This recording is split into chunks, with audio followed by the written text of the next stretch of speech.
Hello friends, मैं नीलम Pankaj SRG Meerut आपके सामने फिर एक नई वीडियो के साथ। तो फ्रेंड्स, जैसे कि अपनी पिछली वीडियो में हमने आप सभी से परिचर्चा की थी कि ये वीडियोस आप तक आधारशिला मॉड्यूल, फाउंडेशनल लर्निंग मॉड्यूल के रूप में ही पहुंचाई जा रही हैं। और इसमें हमने अपनी पिछली वीडियो में पढ़ना पर चर्चा की थी। आज हम इसी पठन कौशल को और विकसित कैसे किया जाए, इन बिंदुओं पर चर्चा करेंगे। तो फ्रेंड्स, जैसे कि हम सब ने देखा था कि जब बच्चा पढ़ना आरंभ करता है तो हमें उसके एसेंट, उसकी फोनेटिक्स और उसके उच्चारण, प्रोनाउंसिएशन पर बहुत ध्यान देना होता है, क्योंकि जब तक उसका प्रोनाउंसिएशन बहुत सटीक नहीं होगा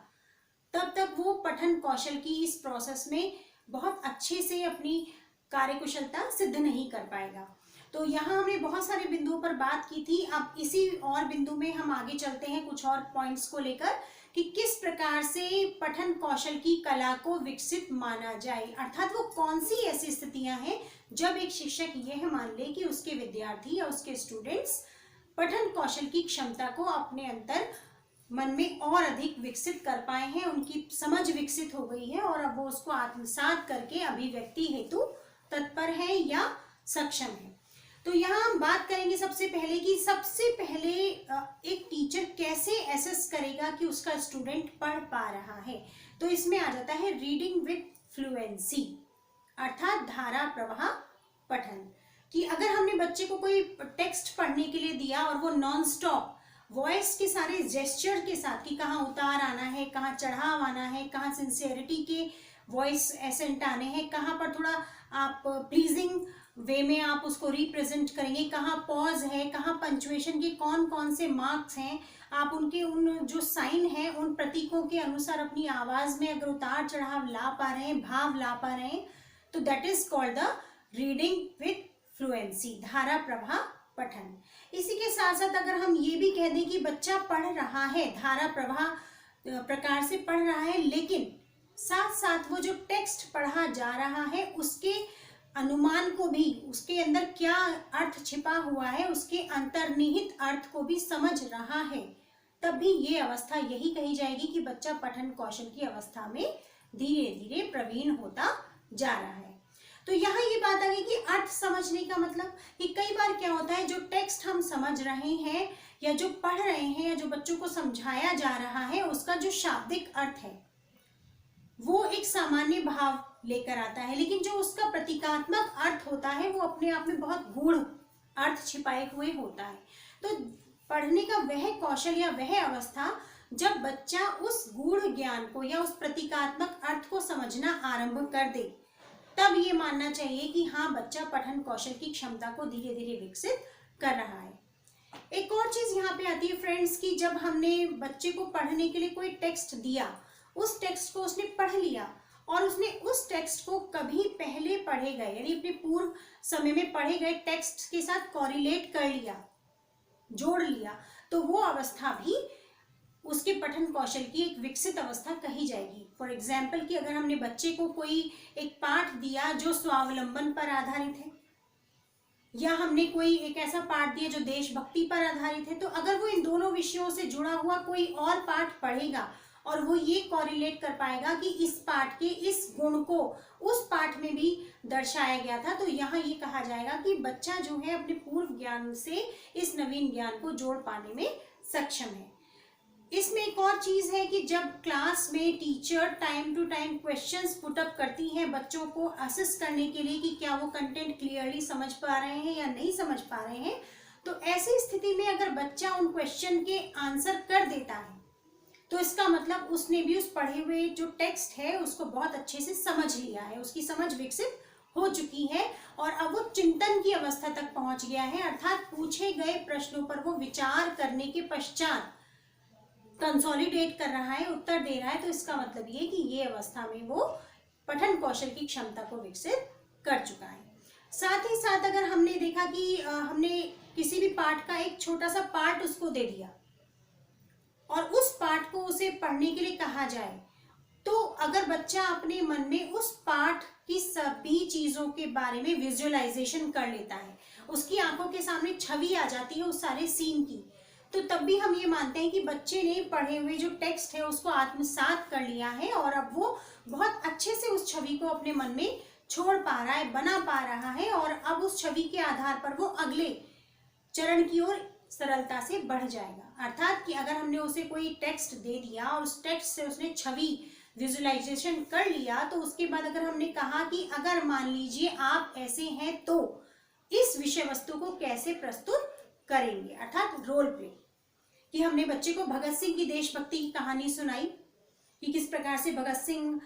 जमीन में बंदूकें बो रहे थे। उनके पिता ने पूछा ये क्या कर रहे हो, तो उन्होंने कहा मैं बंदूकें बो रहा हूँ। तो यहाँ देशभक्ति की भावना को प्रदर्शित किया गया था इस टेक्स्ट के माध्यम से। तो वहीं अगर हम उसे शिवाजी का एग्जाम्पल दें या महाराणा प्रताप के बारे में बताएं, तो वो उसकी विजुअलाइजेशन को, छवि को अपने मन में साकार कर सके और उसके अनुसार वो उसी भाव प्रवणता के साथ अपनी वॉइस में उतार चढ़ाव ला करके उन्हीं चेहरों के एक्सप्रेशन के साथ उस विषय वस्तु को अगर प्रस्तुत कर देता है, तब भी ये माना जाता है कि बच्चे का पठन कौशल धीरे धीरे विकसित हो रहा है। इसी के साथ साथ अगर हम, कई बार ऐसा होता है इस प्रकार के अभ्यास एक्सरसाइजेस हम बच्चों के लिए बना देते हैं कि पिक्चरल स्टोरी की पिक्चर्स बना दी गई हैं, आप इन पिक्चर्स के आधार पर स्टोरी सोचिए और उसको रिप्रेजेंट करिए। तो ये भी एक तरीका है ये जांचने का कि क्या बच्चे का पठन कौशल विकसित हो गया है, कि वो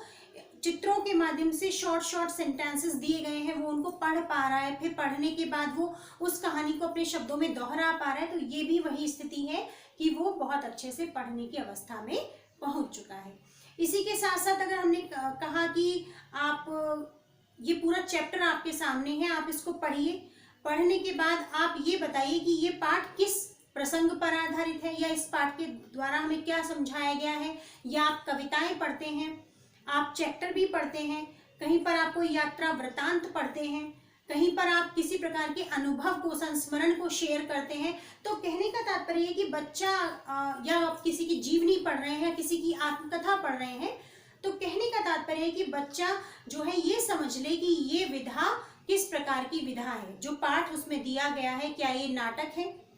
जिसमें डायलॉग्स हैं, या फिर ये कोई कविता है, या फिर ये कोई कहानी है, या इसमें ये कोई व्यंग है।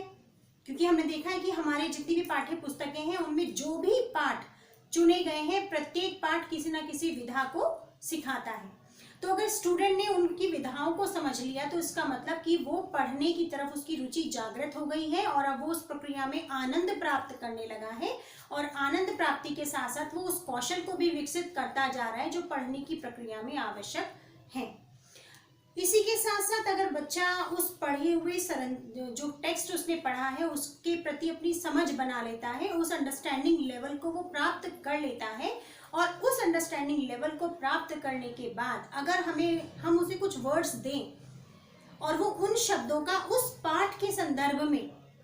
प्रयोग कर पाता है, तो इसका मतलब कि बच्चे ने उस पठन क्षमता के द्वारा उस पाठ के सार को समझ लिया है। इसी के साथ साथ जब बच्चा कुछ और ब्रेन स्टॉर्मिंग कंडीशंस की तरफ बढ़ता है, तो उस पाठ को पढ़ने के बाद उस पर थोड़ा सा विचार करता है। विचार करने के बाद वो थोड़ा चिंतन करता है, उसके मन में कुछ और नए बिंदु आते हैं, कुछ और क्वेश्चंस आते हैं। तो जब उसके मन में ये प्रश्न उठने लगे और वो टीचर से प्रश्न पूछना आरंभ कर दे, तब एक शिक्षक को समझ जाना चाहिए कि उसका जो स्टूडेंट है वो पठन कौशल की जो प्रक्रिया है उस प्रक्रिया को संपादित कर रहा है और उसमें धीरे धीरे प्रवीणता उसको प्राप्त हो रही है। फ्रेंड्स, इसी के साथ साथ जब प्रश्न पूछने के बाद एक टीचर बच्चे से आंसर करने के लिए कहता है, बताइए आपने इस पाठ से क्या सीखा, तो ये वो अवस्था होती है जब बच्चा अपने पढ़े गए टेक्स्ट का ओवरऑल जिस्ट, पूरा सार निकालने का प्रयास करता है। और अगर उसके अंदर इतनी अभिव्यक्ति की क्षमता विकसित हो गई कि वो उस पढ़े हुए पाठ को, पूरे सार गर्भित प्रकरण को बहुत ही संक्षिप्त रूप में किसी के सामने रख पाता है, तो हम ये कह सकते हैं कि बच्चे ने सारे ही चरणों को प्राप्त कर लिया है। तो इस प्रकार से हमने देखा कि जब बच्चा स्वयं ही कंसोलिडेट करके किसी चीज को कहना आरंभ कर दे, तो ये अवस्था मानी जाती है कि बच्चे के अंदर जो रीडिंग स्किल है वो डेवलप्ड हो चुकी है। And friends, the very last step of this process is स्व आकलन। इसका मतलब सेल्फ असेसमेंट, कि जब बच्चे को ये कहा जाए you have to read this chapter at home also, कि आप घर में इसको पढ़िए, और पढ़ने के बाद जो आपकी कठिनाई है, जो प्रॉब्लम्स हैं, जहां आपको समझ नहीं आ रहा है, आप आकर के अगले दिन पूछिए। तो अगर स्टूडेंट घर पर पढ़ना आरंभ कर दें और वो अपनी गलतियों को स्वयं ही जज करना शुरू कर दें कि मैं यहाँ स्टैंड करता हूँ, अभी मुझे इतना नहीं आता, तो मुझे अपने टीचर से ये पूछना है कि मैम इस शब्द को क्या कहेंगे, इसको कैसे उच्चारित करेंगे, या इस प्रश्न को हम ऐसे भी तो लिख सकते हैं, इसका उत्तर क्या होगा। अर्थात these all are the tools of self assessment, कि जब बच्चा स्वयं आकलन करना आरंभ कर दे तब हमें समझ जाना चाहिए कि हमारा टारगेट कंप्लीट हो रहा है। It means the child is going to furnish himself in reading skills. So friends, अभी हमने जो नेस्टेड लर्निंग आउटकम है उसमें एज आई टोल्ड यू कि फाउंडेशनल लर्निंग में आधारशिला मॉड्यूल में 4 नेस्टेड आउटकम है जो हमारे SCERT के द्वारा पाठ्यक्रम में शामिल किए गए हैं। तो उसमें से हमने सबसे पहले पढ़ना और लिखना पर अपनी बात, हमने सुनना और बोलना पर अपनी बात खत्म की थी। उसके बाद हमने पढ़ना टॉपिक को लिया था और इसके बारे में हम ये दूसरी वीडियो आप तक प्रेषित कर रहे हैं। अगली वीडियो में इसी नेस्टेड लर्निंग आउटकम का एक और फोकस होगा, लिखना। How should a child be able to write with the clarity, with the beautification. Till then, good bye friends.